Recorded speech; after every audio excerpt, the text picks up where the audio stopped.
The sky above planet Hilarious was purple, glowing with two suns. Human peacekeeper Jake Carson stood near his tent, wiping sweat from his forehead. He had been working with the alien villagers for 2 weeks now, building shelters, teaching safety, drills, and helping restore communication lines. Everything was going well. Until that night, Jake had returned from helping dig a water trench. His muscles ached. His neck itched. He scratched it lightly. Something felt odd under his skin, like a lump, soft, but rising. He touched it again. "Huh," he whispered, looking. At it in the mirror, "Must be a bug bite." Just then, a voice spoke behind him. "What is that? On your neck?" Jake jumped. 'Twas Lyra, one of the local alien girls who had been helping him. She was young, maybe 19 in Earth years, with glowing eyes, thin patterns on her purple skin, and soft silver hair tied in loose braids. "It's nothing," Jake said, chuckling. "Probably a mosquito or something." But Lyra stepped closer. Her face serious, worried, even afraid. "No, not nothing," she said quietly. Her eyes locked on the bump. "That looks like a burst seed." "A what now?" Lyra looked at him, pale. "It's a dangerous swelling. On Hilarious, it means something is growing inside you. Something bad. Something that bursts from the skin." Jake blinked. "Wait, you're saying I have something living in there?" She nodded slowly. Jake laughed. "Come on, I just scratched it earlier. It's barely noticeable." But Lyra wasn't laughing. Her hands shook slightly as she reached into a pouch and pulled out a small glowing stone. "I must treat it right away." Jake stepped back. "Whoa, wait, treat it? How? Are you a doctor?" "I'm training. I studied under Elder Zerka. I know enough to save you," she insisted. Jake looked at her, unsure. He didn't want to offend her, but this was ridiculous. Still, her worried face made him pause. "All right," he said carefully. "Let's say you're right. What do you want to do?" Lyra's eyes brightened with determination. "I will start with heat extraction. If that fails, I'll try suction, then pulse soothing." Jake had no idea what any of that meant. He sat down on a rock, sighing. "Fine. Let's get it over with." Lyra got to work quickly. She lit a small alien device that heated up with a faint hum. It gave off a warm blue glow. She applied a green gel to Jake's neck. Jake winced. "That smells like moldy jelly beans." "Do not move," Lyra ordered softly. "This part is very important." The orb pressed against his neck. A burning tingle spread through his skin. "How?" Jake shouted, jerking away. "It's hot. I told you not to move." "It's burning my neck. It's working," Lyra insisted. "It must sting. That's how we know it's drawing out the burst seed." Jake groaned. "Lady, I think it's drawing out my sanity." Lyra stayed calm, applying pressure, humming something softly in her language. After a few minutes, she pulled the orb away. The swelling had changed, but not in a good way. The small bump was now red and twice the size. Jake stood up fast. "You said it would go down, not grow like a balloon." Lyra's confident expression vanished. She bit her lip. "That shouldn't have happened. No kidding. I may need to try the suction stone." Jake backed away. "Nope, that's it. I'm calling the medical team." But Lyra looked up at him with soft, pleading eyes. "No, please. If you report this, I'll be removed from the healer training. I only wanted to help. I panicked when I saw it. My older brother died from something like that." Jake paused. She looked serious, honest. I thought I could fix it this time." Jake looked at her, this worried, silver-haired alien girl, with trembling hands and a too big heart. He sighed and sat down again. "Okay," he muttered. "One more try. But if I grow a third arm, I'm blaming you." Lyra smiled just a little. "You will not, I promise." But as she turned back to her tools, Jake whispered to himself, "I've got a bad feeling about this." Jake sat cross-legged on the soft alien grass, staring nervously at the small toolkit Lyra was now unpacking. The swelling on his neck was bigger, redder, and hotter than before. But what scared him more was Lyra's determination. She was humming softly as she prepared her next method. "This will work," she said, more to herself than to Jake. "What is it this time?" Jake asked, watching her place strange items on a flat rock. "Suction stone," Lyra said proudly. "It pulls sickness out. The elder healers use it for venom, bad spirits, and flesh bursts." Jake raised an eyebrow. "You ever used it before?" Lyra paused. "Once," she whispered, looking away. Jake groaned. "On who?" "A tree frog." "A frog. He was very sick," she said defensively. "And his color came back afterward." Jake buried his face in his hands. "I'm going to die because an alien frog felt better." Lyra ignored him and picked up a round purple stone, smooth and shiny, with 3 glowing lines across it. She pressed a small button on its side. The stone began to hum and spin, floating just above her palm. Jake's eyes widened. "Okay, that's actually kind of cool." Lyra smiled. "Hold still, please." She gently leaned close and pressed the stone to Jake's swollen neck. The stone made a soft, sucking sound. Jake jolted. "Oh, it's pulling like a vacuum." "That's the idea," she said calmly. Jake clenched his fists. "Feels like it's trying to eat my spine." "It's just pulling the bad energy," Lyra explained, adjusting the stone. "The swelling will soften. I read this in a healer scroll." The suction continued for a few minutes. Jake's face turned red, not from pain, but from the embarrassment of sitting still while a purple alien girl held a singing stone to his neck. Finally, Lyra pulled the stone away. Jake blinked. "So, did it work?" Lyra frowned. The swelling had not gone down. In fact, now it had a weird shape, almost like a second little bump growing beside it. Jake looked in the mirror. "Great. Now it's twins." Lyra looked completely confused. "That shouldn't happen." Jake stood up and pointed at his neck. "It's mutating." Lyra shook her head. No. Maybe the problem is deeper inside. The stone can only reach surface level. I think we must try soothing pulse method now." Jake stared. "I swear, if you poke me with something that buzzes, I'm calling Earth." Lyra stepped back and pulled out a device that looked like a round egg with glowing veins. She pressed it, and it made a soft pulse-thump. ... Thump. Jake stared at it. "That sounds like a heartbeat." "A T, it connects to your energy," Lyra explained. "A T calms the body and speaks to the wound." Jake laughed. "You think?" "My swelling wants to talk." "All things have voices," Lyra said seriously. "Even your neck." Jake sighed and sat back down. "Okay, let's talk to my neck." Lyra carefully placed the device against the swelling. It vibrated softly, sending warm pulses through Jake's skin. For a moment, it actually felt relaxing. "Okay, that's not bad," Jake said slowly. "Kind of like a massage."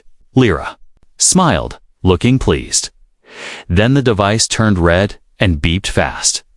Lyra's smile vanished. Jake jumped. "Wait, why is it beeping? That means it's confused," she whispered. "Confused? My neck is confusing it." Lyra quickly pulled the device away. "Something is very wrong." Jake rushed to the mirror again, now the skin around. The swelling had changed color, turning faintly blue. He stared in shock. "Am I turning into one of you?" Lyra looked horrified. No, I didn't mean for this."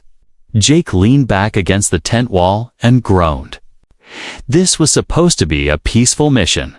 Now I'm part blueberry. Lyra knelt beside him. I'm so sorry, Jake. I didn't mean to make it worse. Jake looked at her. She looked truly sad. Her silver hair had fallen over her face, and her shoulders were low. For a moment, she didn't look like some alien from another world. She looked like a girl who tried to hardened, messed up Dodd. Jake sighed. Hey, I know you meant well. I thought I could help, she whispered. I didn't want you to fade like my brother. Jake looked at her softly. This swelling, it's not a killer. At least, not for humans. I really think it's just a bite. But what if it's not? She asked. What if you get worse? Then we call the med team, he said. But first, no more cures, please. Lyra gave a tiny nod. All right, no more. Just then, something moved outside. A shadow, a sound. Lyra stood up, alert. Someone is coming. Jake stood too. Lyra peeked outside the tent flap. It's Elder Zerka, she whispered. My teacher. Jake blinked. Wait, the real healer. Lyra nodded. Jake smiled weakly. Finally. Maybe now I'll survive. Elder Zerka stepped into the tent with slow, careful steps. He was tall and lean, with deep green eyes that glowed softly in the dim light. His long white robe flowed behind him, and strange rings hung from his pointed ears. Everyone respected. Zerka, even Lyra, stood perfectly still when he arrived. Jake stood too, trying not to look to panic Tevin, though his neck was now blue and swollen, thanks to Lyra's help. Zerka's voice was low but powerful. I was called here because someone attempted healing without permission, he said, glancing at Lyra. Lyra bowed her head. I'm sorry, Elder. I thought it was a burst seed. I didn't want him to suffer. Zerka's eyes moved slowly to Jake's neck. He stepped forward and studied it without speaking for several seconds. Jake broke the silence. Sir, I'm not sure if you're aware, but I think I'm turning into a blueberry. Aka Did not laugh. He raised one eyebrow. Then he reached into his pouch and took out a thin, glowing stick. This will let me feel the energy beneath the skin, he said. Jake swallowed hard. It won't sting, will it? No, Zerka replied. But if you scream, don't blame me. Jake gave Lyra a nervous look as Zerka pressed the stick gently against the swelling. The tip glowed brighter, then flashed orange. Zerka stepped back. What? Jake asked quickly. What does orange mean? Is that good or bad? Zerka crossed his arms. It means it's unclear. Jake groaned. That's helpful. Lyra looked up. Could it be something new? Something we haven't seen before? Zerka tilted his head. Possibly. It doesn't match any of our common illnesses. And the reaction to your treatments was unusual. Lyra looked down in shame. I only wanted to help. Zerka sighed. Your heart was in the right place.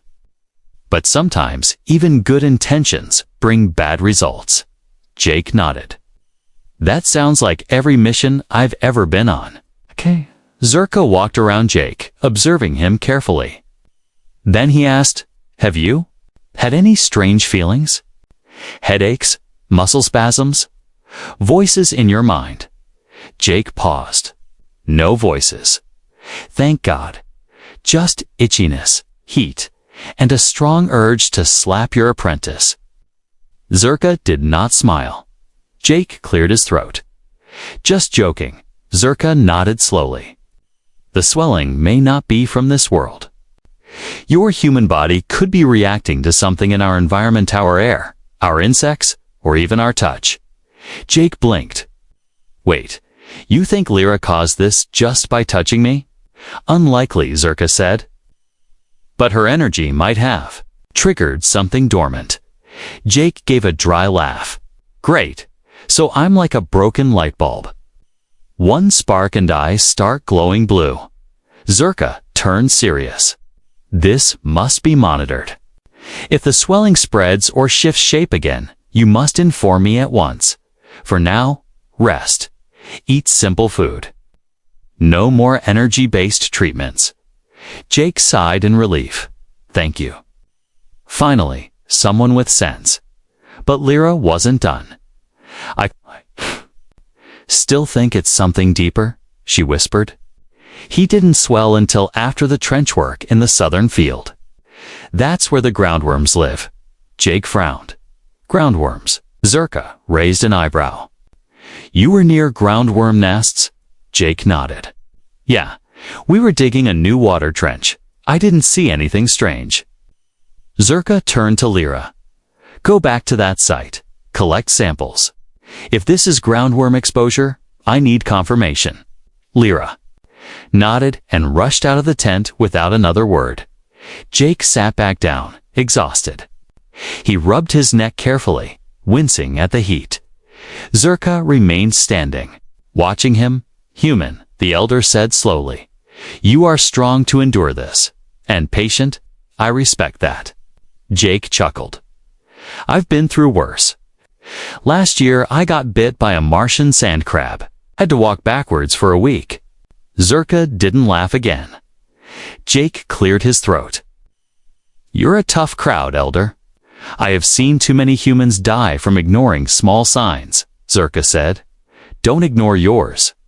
Jake nodded. I won't. Then Zerka did something.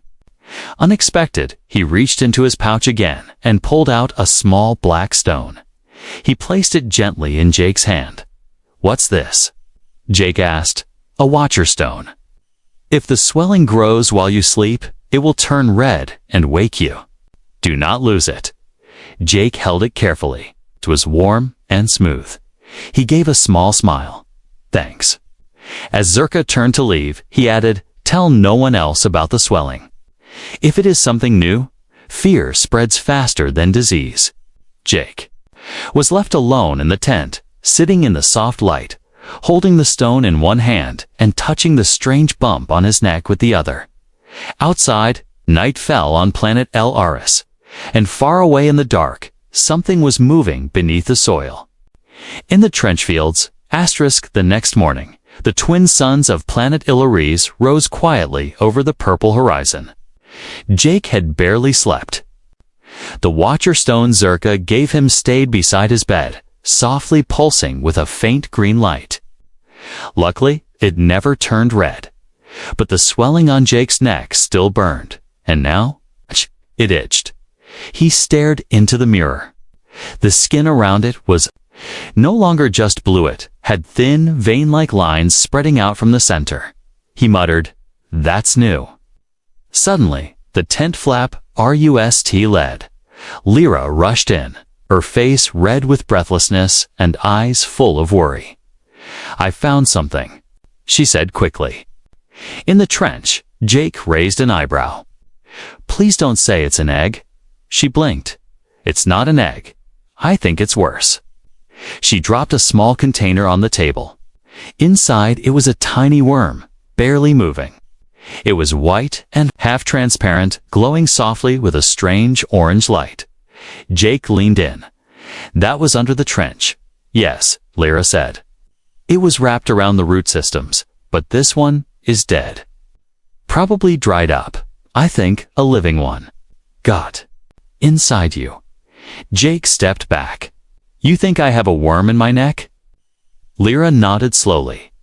Jake stared at her. This is officially the worst week of my life. But it makes sense, she said quickly. That would explain the swelling, the reaction to heat, even the color change. Elder Zerka said the signs weren't normal. This would explain it. Jake rubbed his face. And what's your grand plan now? Boil my neck. Lyra shook her head. No. This time, we're calling for the human doctor. Jake blinked. Wait, you want to call Earth Medical? Lyra looked ashamed. I think it's bigger than me now. Jake paused, surprised. She looked smaller when she said it. not in size, but in spirit. He softened his tone. That's the smartest thing you've said all week. Lyra smiled faintly. I'll call them now. An hour later, a small Earth medical shuttle landed near the tent. Jake stepped outside as two humans in white and green uniforms exited, carrying scanners and equipment. One of them, a woman with sharp eyes, spoke up. Name. Show us the injury. Jake pulled back his collar. The woman leaned in and froze. Okay? What the hell is that? Jake shrugged. You tell me. The two medics scanned the area with their tools. Lyra stood to the side, silent, holding the dead worm in the container. Finally, the lead medic looked up. This isn't human biology, some kind of parasite. It's in your soft tissue but not your bloodstream yet. Good news is, it's not fully active. Jake crossed his arms, and the bad news. The medic sighed. It's gestating. Jake blinked. Come again. It's dormant, but preparing to hatch or spread. Could be harmless. Could be not. Jake turned to Lyra. Still think it's not an egg? Lyra winced. The medic looked at the alien girl. You, his partner. Jake and Lyra both spoke. At the same time, no. I just tried to help. The medic smirked. Huh? She turned back to Jake. We have a choice. We extract it now with risk, or we monitor you longer. But if it activates, it might cause nerve damage. Jake groaned. Of course it will. Before he could decide, the watcher stone beside his bed turned red. Everyone froze. Then Jake's knees buckled. The pain in his neck flared like fire. He dropped to the ground, groaning in pain, clutching the side of his neck. His vision blurred. Lyra rushed forward. Jake. The medic yelled, "We need to operate now." Later that evening, Jake opened his eyes slowly. He was lying on a soft bed inside the medical shuttle. A strange mask was on his face. Tubes ran from his arm to a fluid bag. His whole neck was bandaged. Lyra was sitting beside him, asleep, leaning on the edge of the bed. Jake groaned. Did we win? Lyra woke up fast. Jake, you're okay, she said, eyes shining. They got it out. Jake blinked. The worm. She nodded. It was small but strong. The doctor said if we waited another day, it might have entered your spine. Jake shuddered. He looked at her. So, your cure didn't work, but your guess saved me. Lyra smiled faintly. Guess. I'm good at making things worse. Then, better. Jake chuckled. Not the worst skill to have. Oh. She reached into her bag and handed him something, a small sealed jar. Inside, floating in fluid, was the tiny, glowing parasite. Jake stared at it. I'm keeping that, he said. I need a reminder to stay out of alien trenches. Jake was healing, but not fast. It had been 2 days since the parasite was removed from his neck. The Earth medics were satisfied, but the fever wouldn't go down. He spent most of his time in a small field tent with cooling packs on his head, and a watchful alien girl beside him. Lyra hadn't left his side once, even after all the trouble. She caused making his swelling worse, burning his skin, and nearly feeding the worm with a glowing egg thing, never told her to go. Truth was, he didn't want to. But tonight was the worst so far. His fever spiked again. He tossed and turned, sweating and mumbling nonsense. He didn't even hear Lyra calling his name. Jake, Jake, please wake up. He gritted his teeth in pain, eyes tightly shut as images flashed through his mind. Earth, war zones, broken helmets, friends lost in battle. Fire in the sky, and something he never talked about, his little sister, gone a long time ago. Lyra watched helplessly. She dabbed Jake's forehead with a damp cloth, but the heat wasn't going down. Please, she whispered. I know I messed up, but please don't leave. She wasn't just talking to Jake. She was talking to someone else, her own brother. A memory that still burned deep inside her. 2 years earlier, Planet Hilarious-Lyra's older brother, Darrow, had been stung by a black-winged wasp. The venom was slow, silent, and deadly. She had found the sting too late. Her healing methods had failed by the time Elder Zerka arrived. Darrow was already gone. She had held his hand as he stopped breathing, promising herself she'd never let anyone else suffer like that again. Now Jake thrashed again, knocking over the Watcher-stone.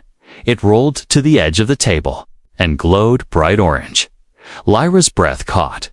She had a decision to make. The Earth medics were away at the landing zone, helping another village. She was alone, just like before. No, she whispered. Not this time. She reached into her bag and pulled out a last resort plant root called psyllium bark. It was used in ancient rituals to bring balance to overheated bodies. Elder Zerka never let her use it. It was too risky, too strong. But Jake needed something. Now she crushed the bark, mixed it with cooling gel, and gently pressed it across Jake's forehead and down the sides of his neck. His skin sizzled. Not smoke but steam. Lyra flinched, but didn't pull back. I know you're strong, she whispered. Just fight a little longer. 10 minutes passed, then 20. Then Jake groaned. Lyra jumped up. Jake. He opened his eyes just barely. Did you steam my face? Lyra almost laughed from relief. You're alive. He blinked. Up at her, you again. You just can't stop fixing me, huh? She nodded. Someone has to. He tried to sit up, but groaned. Nope, bad idea. Stay down, Lyra said gently. You're burning from the inside. That parasite. Maybe it touched something in you. A memory. A scar. Jake didn't answer, but he looked at her quietly, breathing heavy. Then, softly, he said, I saw my sister. Lyra blinked. Your sister. She died when I was young. Accident back on Earth. I never talk about it. Lyra sat beside him. You don't have to. Jake looked at the ceiling. It's funny. I never even dreamed about her anymore. But when that thing was inside me, she was the only thing I saw. Like my brain was showing me what I lost before I go. You're not going anywhere, Lyra said firmly. Jake chuckled weakly. You sure? Because I'm starting to feel like your people have a curse? She laughed quietly. No curse, just too much heart, maybe? There was silence for a moment. Then Jake whispered, Did you ever lose someone?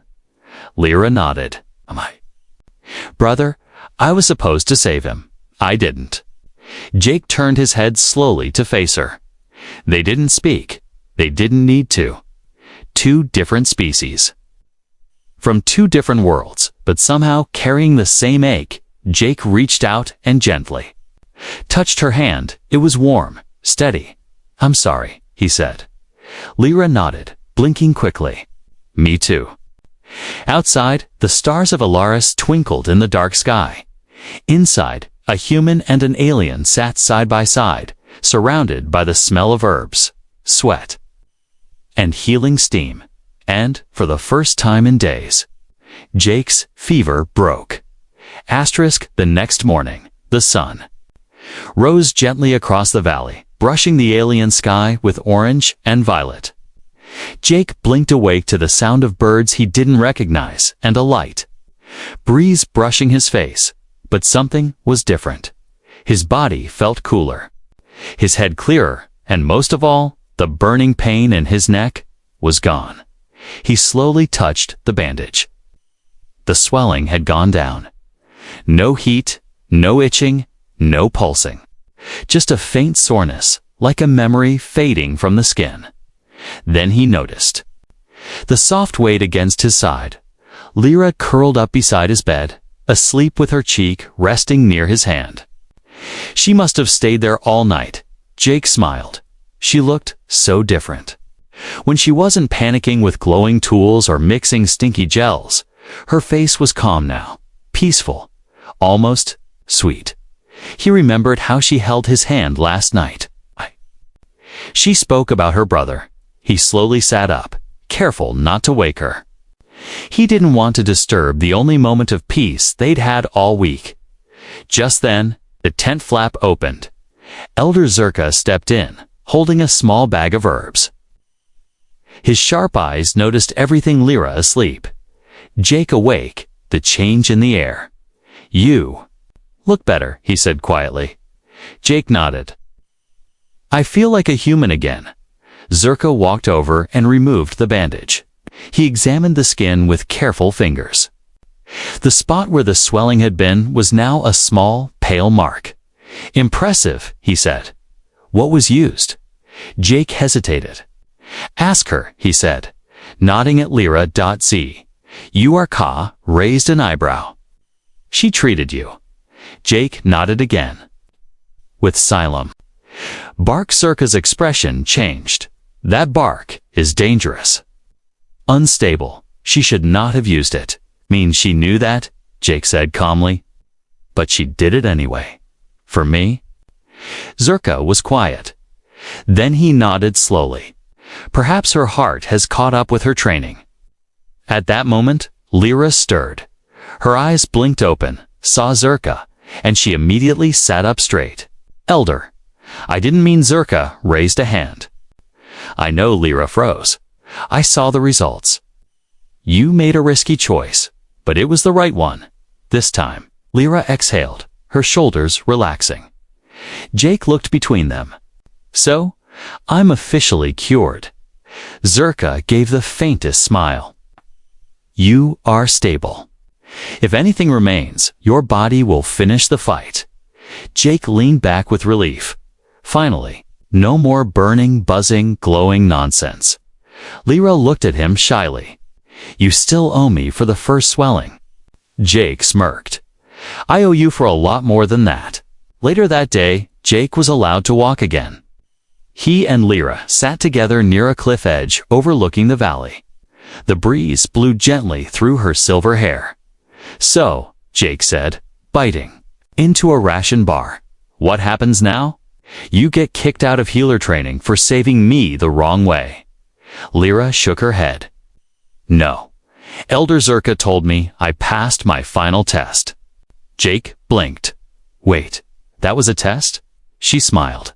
"Not officially, but healing someone who isn't from your species, using instinct, risking failure.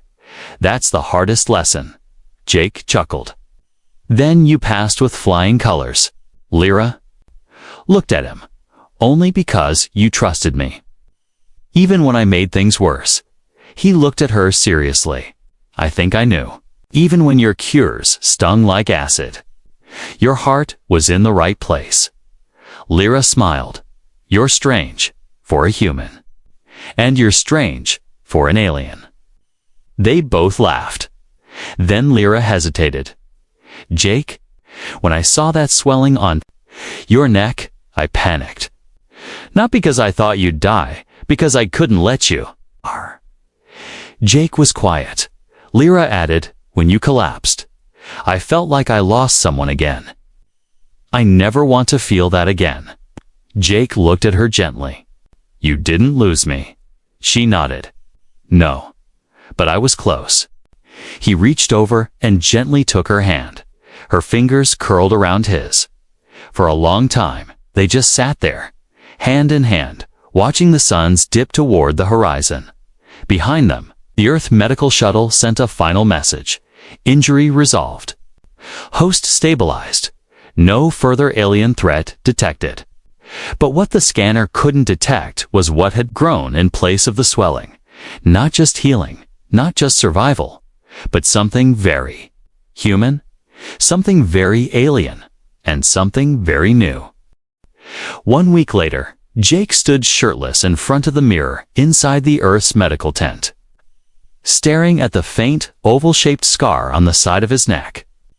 It was small, barely the size of a coin, but to him, it meant everything. Not because of the pain, not even because of the worm, but because it reminded him of her behind him. Lyra walked in, carrying a folded uniform, clean, pressed, and freshly patched. Jake turned to look at her and smiled. "That for me?" he asked. "No," she said seriously. "It's for the next human who decides to dig through infected alien soil without checking for parasites." Jake laughed. "Wow, you're learning." Sarcasm. "I'm learning from the worst," she teased, handing him the folded gear. He stepped closer. "You sure you're not going to miss burning me with glowing stones and mystery roots?" Lyra smiled, but her eyes held something softer today. "No, I'll miss something else." Jake tilted his head. "Like what? You?" "The tent." When quiet, Jake's smile faded into something more honest. "I was afraid you'd say that." "Why?" "'Cause the mission ends tomorrow. I go back to Earth." Lyra nodded slowly. "I know." He stared at her. "And what happens to you?" "I'll stay," she said. "Continue my training. There are more people to heal." Jake looked away, pretending to fix the collar on his shirt. Right? Makes sense. But the silence between them stretched long and heavy. Finally, Lyra spoke. "Again, I asked Elder Zerka a question yesterday." Jake looked up. "Yeah. I asked if interspecies assignments were allowed." He blinked. "You mean working with humans?" She nodded. "Or traveling with them?" Jake took a step forward, and she shrugged. He said, "If your heart can handle the distance, then yes." Jake gave a quiet laugh. "That sounds like him." They looked at each other. Neither said the words out loud, but both were thinking them. Later that evening, the valley glowed in soft silver light. The twin moons of Alaris rose high in the sky, one behind the other. Jake and Lyra walked to the cliff's edge again, just like they had a week ago, but this time. There was no pain, no fever, no bandage, just quiet air and 2 sets of footsteps. Lyra held something in her hand. Ah, a small glass jar. Inside floated the now-dead parasite. Jake laughed. "You kept it.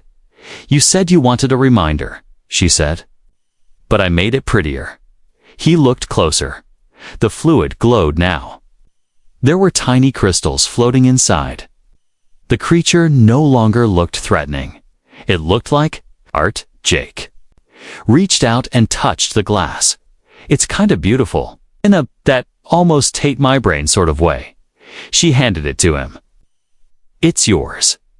Jake took it slowly, then said, "I have something for you too." Lyra raised her eyebrow. "What?" He reached into his uniform pocket and pulled out a folded patch. It was his old mission insignia silver star over a blue field, stitched with the word Guardian. He placed it in her hand. "They gave me this when I saved a whole ship once, but honestly, think you earned it more than me." She held it gently, like it was made of glass. "Thank you." They stood close. Jake looked at her. Ellie looked. Her silver hair moved in the wind. Her eyes reflected starlight. And for a moment, she didn't look alien at all. She looked like someone who belonged next to him. "I'll write to the Alliance," Jake said. "Request a cross-planet assignment." Lyra blinked. "You'd do that?" Jake nodded. "I've had enough of saving people. I think it's time someone saved me." Lyra smiled. "And this time?" She didn't look away. She stepped closer and rested her forehead against his. On Ilaris, that was a sign of deep connection. Not romantic, not childish. Something older, wiser, and Jake leaned into it without hesitation. The next day, the Earth ship launched. Jake stood in the loading bay as the engines hummed. Lyra stood at the edge of the field, holding the Guardian patch tight against her chest. He waved. She smiled. They said nothing. They didn't need to, because scars fade. But the bond that caused them, that stays.